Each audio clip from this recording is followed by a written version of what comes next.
Hello everyone, আসসালামু আলাইকুম। আশা করি সবাই ভালো আছেন। আজকে আপনাদের জন্য নিয়ে এসেছি ভিন্ন ধরনের বেগুন রান্না।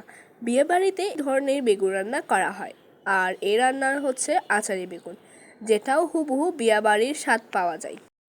আর এই আচারি বেগুন রান্না করলে ভাতটা একটু বেশি রান্না করতে হয়। চলুন কথা না বাড়িয়ে আচারি বেগুন রান্না করতে চলে যাই। আমি এখানে আমাদের যে দেশীয় ছোট বেগুন আছে সেগুলো দিয়ে রান্না করলে স্বাদটা একটু বেশি পাওয়া যায়। বড় বেগুন রান্না করা যায়, তবে আমি এই ছোট বেগুনটা প্রেফার করব। আমি এখানে 4টি বেগুন দিয়ে সেগুলো লম্বা করে পাতলা করে কেটে নিয়েছি। বেশি মোটাও না পাতলাও না, দেখতে পাচ্ছেন। একটি প্যানে 5 টেবিল চা চামচ তেল দিয়েছি। তেল যখন গরম হয়েছে এর মধ্যে 2টি বড় সাইজের পেঁয়াজ দিয়েছি। 1 চা চামচ রসুন বাটা ও 1 চা চামচ আদা বাটা দিয়েছি। ভালো করে নাড়াচাড়া করে একটি টমেটো কুচি দিয়েছি। 4টি কাঁচামরিচ লম্বা মাঝখানে কেটে দিয়েছি। এরপর 1/2 চা চামচ হলুদের গুঁড়া, 1 চা চামচ মাংসের মশলা ও 2 চা চামচ মরিচ গুঁড়া ও 1 চা চামচ ধনিয়ার গুঁড়া দিয়ে দিব। 2 টেবিল চা চামচ টমেটো পেস্ট আর 2 টেবিল চা চামচ সয়া সস দিয়েছি।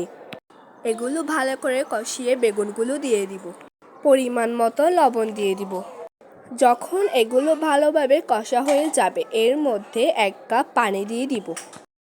রান্না যখন শেষ পর্যায়ে হয়ে যাবে তখন পেঁয়াজগুলি দিব। 7 থেকে 8টা বিচি পাকা তেঁতুল পানি দিয়ে গুলিয়ে দিব। আর দিব 1.5 চা চামচ চিনি, যাতে টক ঝাল মিষ্টি হয়, খেতে আচারের স্বাদ পাওয়া যায়। নামানোর আগে ধনিয়া পাতা দিয়ে দিব। তৈরি হয়ে গেল আচারি বেগুন। গরম গরম ভাতের সাথে খেতে অসাধারণ লাগে। খুব সহজেই কিন্তু এই আচারি বেগুন তৈরি করা হয়। আপনারা চাইলে বাসায় ট্রাই করতে পারেন। ঘরে অতিথি আসলে এই আচারি বেগুনটা আপনারা সহজেই তৈরি করতে পারবেন। ভিডিওটি ভালো লেগে থাকলে আপনারা লাইক কমেন্ট শেয়ার করবেন। সবাই সুস্থ থাকবেন, ভালো থাকবেন। আসসালামু আলাইকুম। সবাইকে আল্লাহ হাফেজ।